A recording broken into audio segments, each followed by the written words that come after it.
అవని పాట దాటిన రచన మీనా కుమారి గారు. వీడియో చూసే ముందు ప్లీజ్ అండి వీడియోకి తప్పకుండా ఒక లైక్ చేయండి. అమెరికాలోని గొప్ప క్యాన్సర్ హాస్పిటల్ అది. అభి అసలు ఎలా అయిపోయావురా, 2 నెలల్లో ఎంత మారిపోయావు అంటూ మనసులోనే బాధపడుతున్నాడు అజయ్. అభిలాష్ కళ్ళ ముందు అవని అవని అవని, ఎటు చూసినా నీ రూపమే అవని అవని అంటూ నిద్ర నుండి మేల్కొన్నాడు అభిలాష్. అభి ఏంట్రా అని అడిగాడు అజయ్. మిమ్మల్ని చాలా ఇబ్బంది పెడుతున్నాను కదా అన్నయ్య అన్నాడు అభిలాష్.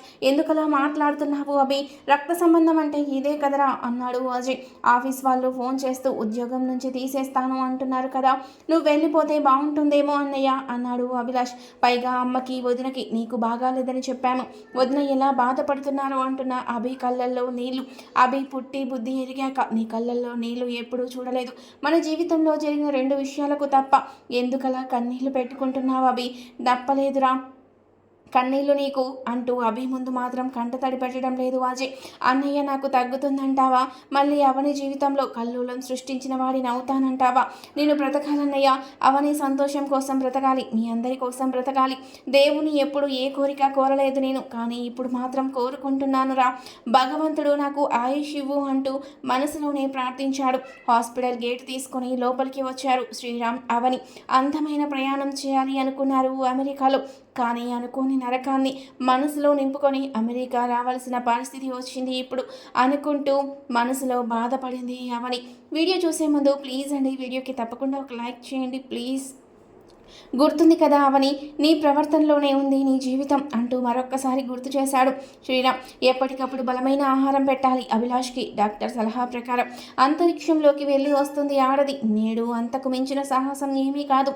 కరాటీ నేర్చుకుని కరాటీ కిక్స్తో మట్టి కల్పిస్తావు ఎవరినైనా, అలానే ఇప్పుడు కాలాన్ని ఎదురించి గెలవాలి అవని అని చెప్పాడు శ్రీరామ్. రూమ్ చూపించేసరికి అవని పరుగున వెళ్ళింది ఆ రూమ్ దగ్గరకు. గ్లాస్ రూమ్ అది. అభి పడుకొనున్నాడు.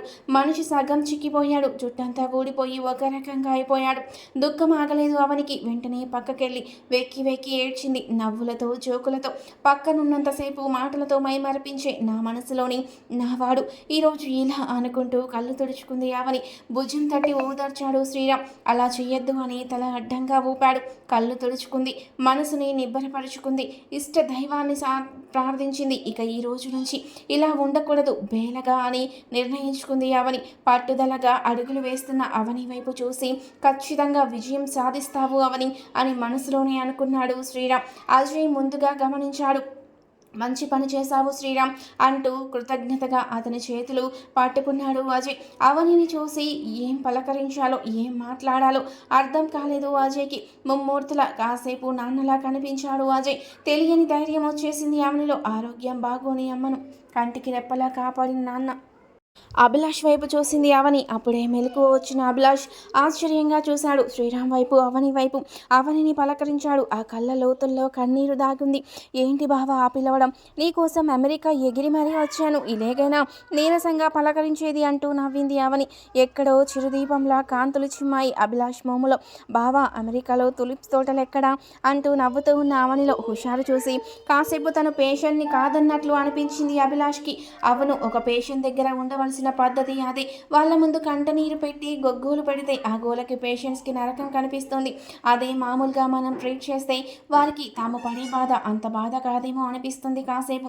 అలా చేయాలనే అవని ప్రయత్నం. శ్రీరామ్ పలకరించాడు అభిలాష్ని. త్వరగా కోలుకుంటారు అభిలాష్, మీ ఇద్దరు చిలక గోరింకల్లా ఉంటారు, ఇది నిజం అంటూ నవ్వుతూ షేక్ హ్యాండ్ ఇచ్చాడు అభిలాష్కి శ్రీరామ్. ఓకే, ఇక్కడ అవని ఉంటుంది, అజయ్ నాతో వస్తాడు, సాయంత్రం మా ప్రయాణం అని చెప్పాడు శ్రీరామ్. నిజమే, ఆపరేషన్కి చాలా డబ్బు కావాలి, ఆ ప్రయత్నం అన్నయ్య చేయాలిగా, మరి తప్పదుగా వెళ్ళడం, అందుకే వీరిని పిలిపించి ఉంటాడు అన్నయ్య అని అనుకొని అలాగే అని చెప్పాడు అభిలాష్. హాస్పిటల్ వాతావరణం నీకు ఏమీ ఇబ్బంది కాదా అవని అన్నాడు అభిలాష్. నాకేం ఇబ్బంది లేదు బావా, నీతో హాయిగా ఎక్కడ ఉండమన్నా ఉండిపోతాను అంటూ నవ్వింది అవని. చెప్పు, ఇక్కడ సిస్టర్స్ ఏమైనా ఉండి నీకు నేను ఉండడం ఇబ్బంది అయితే వెళ్ళిపోతాను అంటూ నవ్వింది అవని. అవని రాకతోనే హాస్పిటల్ రూమ్ మారిపోయింది. ఎక్కడో ఉన్నట్లు అనిపిస్తుంది అందంగా అభిలాష్కి. పేషెంట్కి ఎప్పుడైనా ధైర్యం చెప్పేవారు, ఆనందంగా నవ్వించగలవారే పక్కన ఉండాలి. ఎంతో ఆనందం అనిపించింది అభిలాష్కి కాసేపటి వరకు ఎంతో బెంగగా అనిపించింది. మనసంతా ఇంతలోనే ఎంతో ఆనందంగా అనిపిస్తోంది. అవని అంటూ కళ్ళతో అలాగే చూస్తూ ఉన్నాడు అభిలాష్. వాష్రూమ్ అంటూ వెళ్ళింది అవని. వస్తున్న దుఃఖాన్ని కంట్రోల్ చేసుకోలేక ఏడ్చేసింది అవని. ఎలా అయిపోయావు అభిలాష్? ఎంతో అల్లరిగా మనసుని ఆకట్టుకునే నువ్వు ఇప్పుడు ఇలా నేను చూడలేకపోతున్నాను, కానీ తప్పదు, నేను మనసులోనే భరించాలి. బావకు మనసంతా ఆనందం నింపాలి అనుకుంది బలంగా అవని. కళ్ళెర్రగా అయిపోయాయి అవనికి. అబ్బా, ఈ ప్రయాణం నాకు అస్సలు పడదు బాబు. ఫ్లైట్ ఎక్కిన దగ్గర నుంచి ఎక్కడ కూలిపడుతుందో అన్న భయం. మొత్తానికి నీ దగ్గరికి చేరాను బావా అంటూ నవ్వింది అవని. ఫ్లైట్ ప్రయాణం అంటే భయమా అన్నాడు నవ్వుతూ అభిలాష్. శ్రీరామ్ బావతో వచ్చాను కాబట్టి సరిపోయింది, లేకుంటే నేను పెట్టే కేకలకు ఆ పైలట్ ఫైట్ వదిలి పారిపోయేవాడు అంటూ గలగలా నవ్వింది అవని. ఆడదానిలో భూదేవికున్నంత ఓర్పు, నదిమాతలో ఉన్నంత చురుకుతనం ఉంటూనే ఉంటాయి. కాలానికి ఎదురీదుతూ కూడా నవ్వగలదు, నవ్వించగలదు. ఆడది. తల్లికి ఫోన్ చేసింది అవని. అమ్మ, మొత్తానికి ఫ్లైట్లో అమెరికా వచ్చేసాను అంటూ ఏదో సంతోషంగా ఉన్నట్లు చాలా చక్కగా చెప్పింది అవని. శ్రీరామ్ ఆశ్చర్యపోయాడు. ఆ ఒక్క గంటలోనే తెలిసిపోయింది అవని ఖచ్చితంగా గెలుస్తుంది జీవితంలో అని అనుకున్నాడు. అజయ్కు ఒక పక్క కళ్ళనీళ్ళు వస్తున్నా బయటపడకుండా ఉన్నాడు. అభిలాష్ని ముందు చూసిన వాళ్ళు ఇప్పుడు చూస్తే నిజంగా కన్నీరు ఆపుకోలేరు, అంతలా మారిపోయాడు. కానీ ఎవరికి వారే అభిలాష్ కోలుకోవాలి అని ఆశించి జాగ్రత్తగా ఉంటున్నారు. అంతా ఈ జీవితంలో పాత్రధారుడే. మరి నర్స్ వచ్చింది, ఇంజెక్షన్ చేస్తుంది. అవని అభిచేయి పట్టుకుంది. ఇక ఏ భయము లేదు సిస్టర్, నా అవని వచ్చేసింది అంటూ నవ్వుతూ ఇంగ్లీష్లో చెప్పాడు అభిలాష్. అభిలాష్ నవ్వు ముఖాన్ని చూసి సిస్టర్ కూడా నవ్వింది. నిజంగా క్రమశిక్షణ కలిగిన సిస్టర్స్ని చూస్తే దేవదూతలు మారు రూపులో ఉన్నారు ఏమో అనిపిస్తుంది. డాక్టర్ గారు వచ్చి పరీక్ష చేసి ఇంకా ధైర్యంగా ఉండాలి, దేనికి భయపడకూడదు, ఖచ్చితంగా బాగుంటుంది మీకు ఆరోగ్యం అని ఇంగ్లీష్లో చెప్పారు. సిస్టర్ చెప్పింది, ఈ పౌడర్ పాలలో కలిపి తాగించండి అని. ఆ పౌడర్ వద్దు అంటున్నాడు, అది తాగితే మంచిది అంటున్నారు డాక్టర్లు అంటూ బాధపడ్డాడు అజయ్. అవని నవ్వుతూ పాలలో ఆ పౌడర్ కలిపింది. బావా, నేను తాగిస్తాను, నువ్వు తాగేస్తావంట, సరేనా? ఇప్పుడు నేను చెప్పినట్టు కళ్ళు మూసుకో. ఇప్పుడు నువ్వు ఆ రోజు సినిమా హాల్లో నా పక్కన కూర్చున్నావు, నాకు తెలియకుండా దొంగ కొంట చూపులు చూసి ఆడించి ఉంటావు, నాకు తెలీదు అని చెబుతూ అభిలాష్తో కొద్దిగా తాగించేసింది అవని. కళ్ళు తెరిచిన అభిలాష్, ఏంటి నిన్ను తాగానా? నాకు అస్సలు తెలియదు, అసలు ఆ వాసన గిట్టలేదు అంతకుముందు అన్నాడు నవ్వుతూ. ప్రేమకు ఆ పవర్ ఉంది, ప్రేమ చేదు విషయాన్ని కూడా అమృతంగా మార్చగలదు. ఆ దృశ్యం దూరం నుంచి చూస్తున్న అజయ్, శ్రీరామ్ తప్పకుండా కోలుకుంటాడు అభిలాష్ అనుకున్నారు.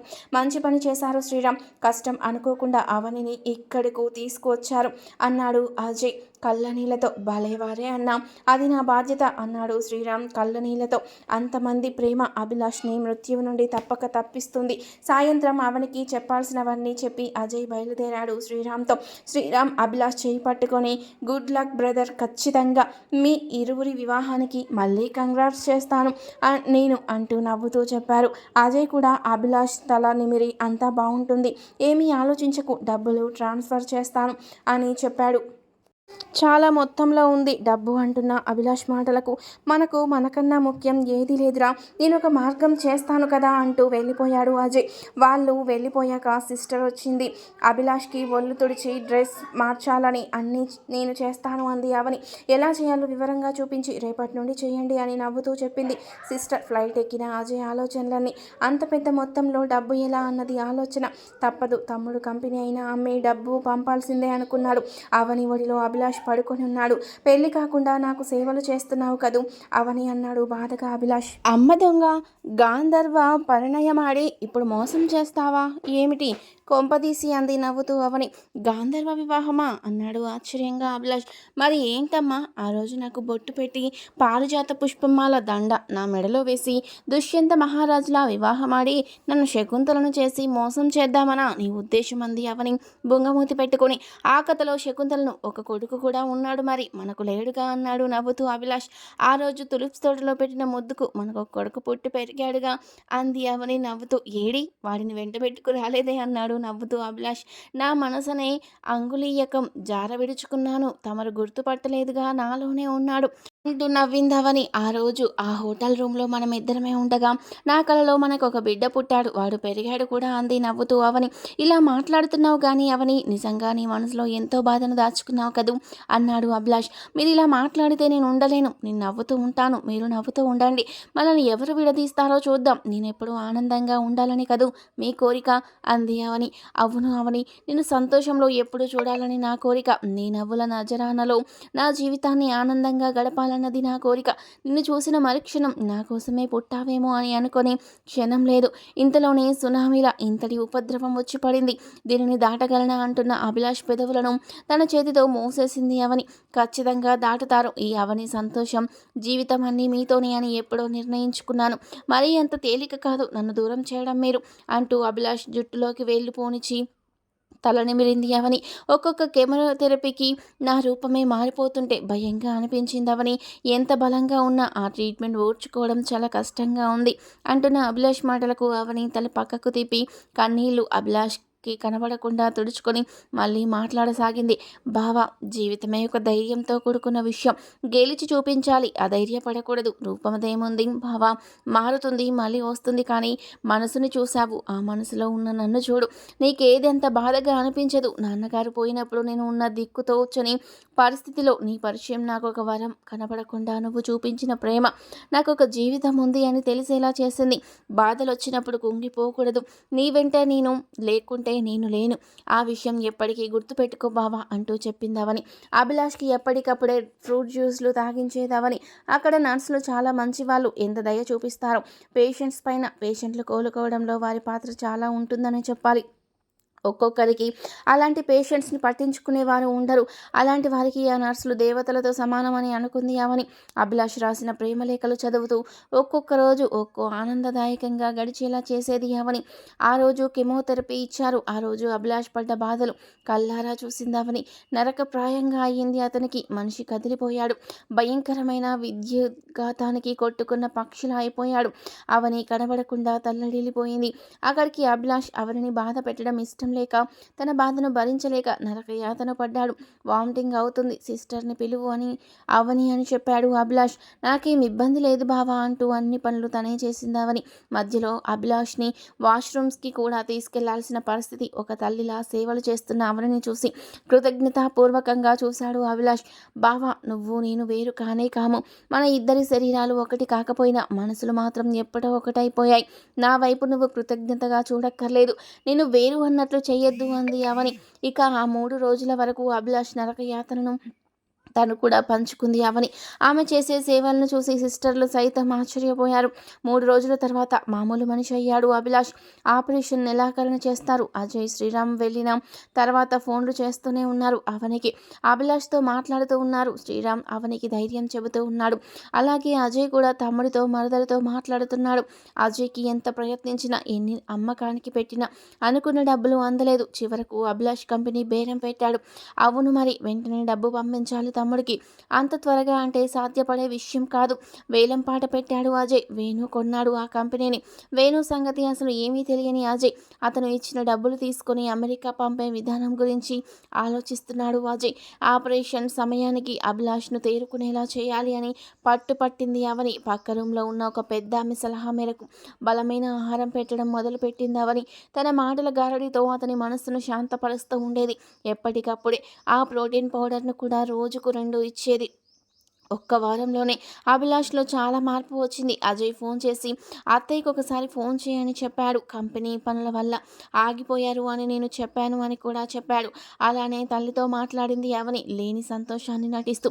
ఆఫీస్ అమ్మేశారు అనేసరికి చాలా బాధ కలిగింది అవనికి. అభిలాష్ బావ ఎంతో కష్టం నిలబెట్టారు. అప్పుల్లో ఉన్న కంపెనీని ఒడ్డుకు చేర్చారు. ఆ కంపెనీ కోసం అహర్నిశలు తను కూడా పాటుపడింది.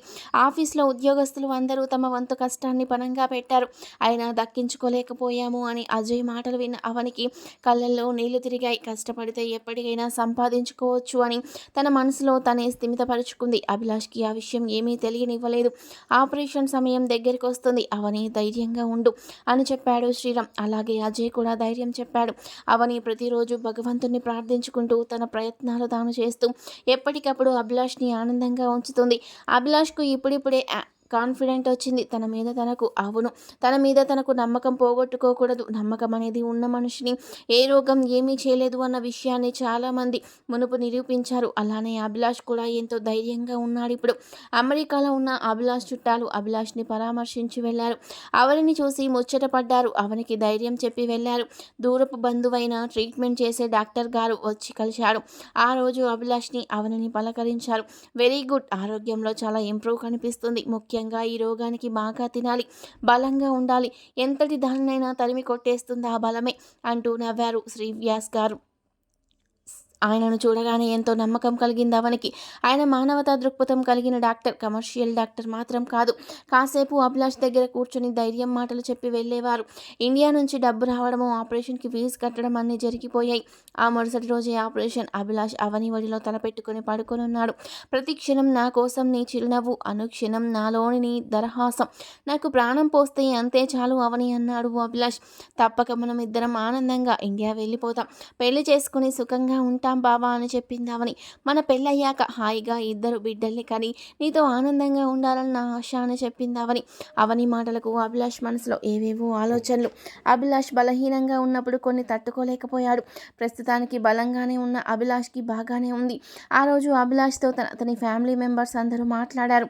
కరుణ కూడా మాట్లాడింది. అభిలాష్ అవనితో ప్రస్తుత విషయాలు తెలుసుకున్న శాంతమ్మ దీవించింది అభిలాష్ని. సుఖంగా ఉండు నాయనా అని వచ్చే దుఃఖాన్ని పైట కొంగుతో అడ్డం పెట్టి కరుణకు కనపడకుండా జాగ్రత్త పడింది.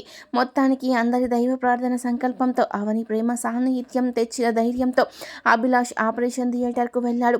అప్పుడు అవని ఏడ్చింది. వెక్కి వెక్కి చిన్నపిల్లలా ఏడ్చేసింది.